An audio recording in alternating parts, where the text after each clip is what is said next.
Hello guys, welcome to Sheru ఐడియాస్కి. తెలంగాణ రాష్ట్ర వ్యాప్తంగా ఉన్న ప్రజలకైతే తెలంగాణ రాష్ట్ర ప్రభుత్వం అయితే మరో శుభవార్త చెప్పింది. మొత్తానికి అయితే గత ప్రభుత్వం ఆసరా పింఛన్గా ఇప్పుడున్న ప్రభుత్వం చేయూత పింఛన్గా మనకైతే పింఛన్ పంపిణీ చేస్తుంది. కాబట్టి ప్రజలకి ఆ పింఛన్ కాస్త భారీగా అయితే పెంచారు. వృద్ధులకి వితంతులకు 4,000, దివ్యాంగులకు 6,000 చొప్పున ఆ డబ్బులు అయితే బ్యాంకులో జమ చేయబోతున్నారు.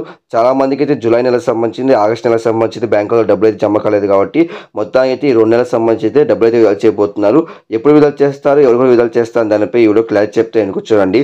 ఫ్రెండ్స్, మీరుగా మంచిగా ఫస్ట్ టైం వస్తే ప్రతి ఒక్కరు లైక్స్ కానీ షేర్ చేయండి, ప్రతి ఒక్కరు సబ్స్క్రైబ్ చేసి పక్కన మిలియన్ చేసుకోండి. డైరెక్ట్ టాపిక్కి వెళ్ళిపోతా. మొత్తానికైతే తెలంగాణ రాష్ట్ర వ్యాప్తంగా ఉన్న ప్రజలకైతే తెలంగాణ రాష్ట్ర ప్రభుత్వం అయితే మరో శుభవార్త చెప్పింది.